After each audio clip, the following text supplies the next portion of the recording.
The Invictus Games is an opportunity for wounded war veterans to participate in sports on their journey of healing.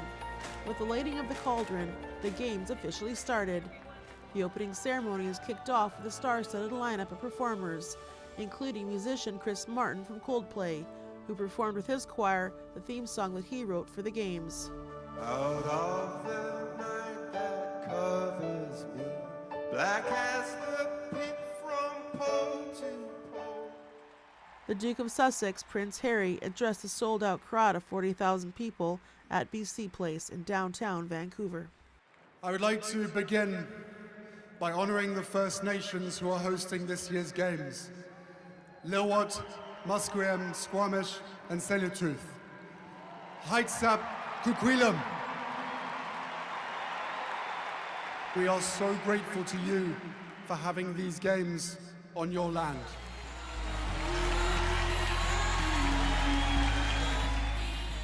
The Junos rolled into town with a special tribute, honoring some of the top Indigenous artists with a record number of nominations and wins.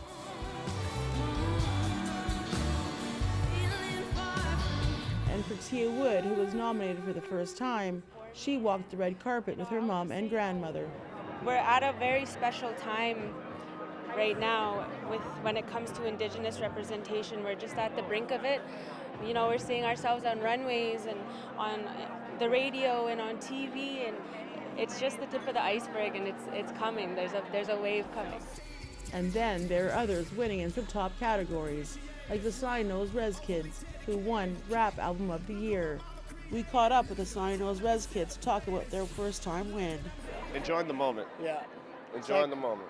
It was a moment that was able to freeze time for us.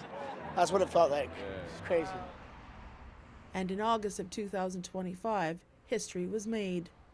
It all started in 2019 when the Cowichan tribes decided to go to court to fight for their traditional territory. And in August of 2025, a British Columbia Supreme Court judge ruled that the Cowichan tribes have Aboriginal title over this 5.7-kilometer piece of land. It's along the Fraser River in Richmond. The area was once the summer village of Indigenous, a place of great importance to the Cowichan people. Well, I've been up here most of my life, since I was 14. Robert Morales is a lawyer and chief negotiator for the Hulkaminam Treaty Group.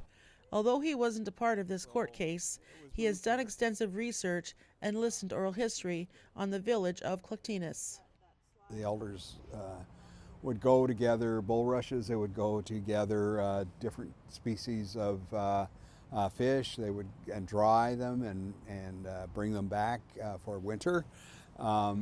They would go and gather mountain goat wool for making blankets and things like that. So as I say, there were resources there that weren't available here.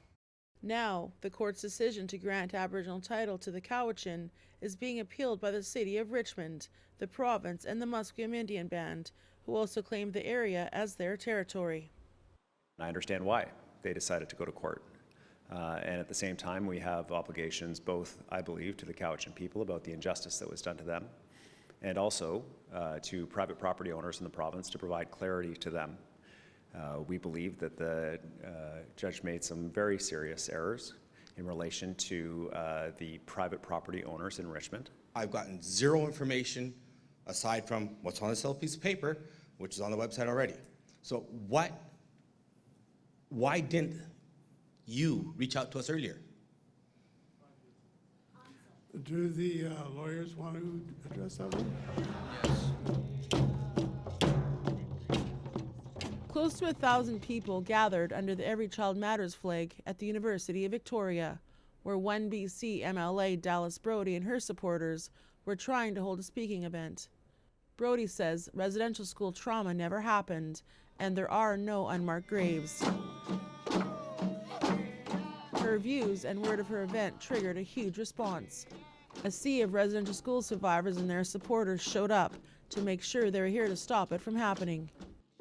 All those people have to do is open their hearts and minds to listen to survivors.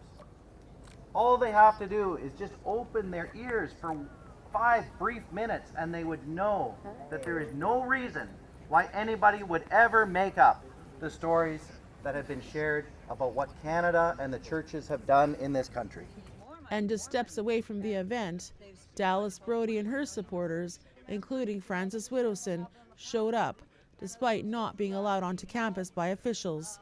According to NBC, Widdowson was arrested for trespassing, but later released. Yes, she was arrested for doing nothing, for coming to have conversations. We caught up with NBC Party Chief of Staff Tim Thielman. He was just outside of the rally, and that's when it turned into chaos. This guy's gonna throw a fucking flashbang right there. You retard, right there. Okay. Right there. 2.5 right years there. they've been doing this. You smash. What? You smash. Are you saying that all the residential school survivors are lying? I'm saying that there is no evidence that there is 215 children murdered in Kamloops, and anybody that says there is lying. It doesn't matter what color you are, it doesn't matter who your ancestors are. We have a society that has to be based on truth. We require evidence for claims. Ironically, Thielman was then engulfed in orange smoke. There's no doubt it's been a very tumultuous year here in BC, but we wanted to take this moment to wish you the very best for the new year. Tina House, APTN National News, Vancouver.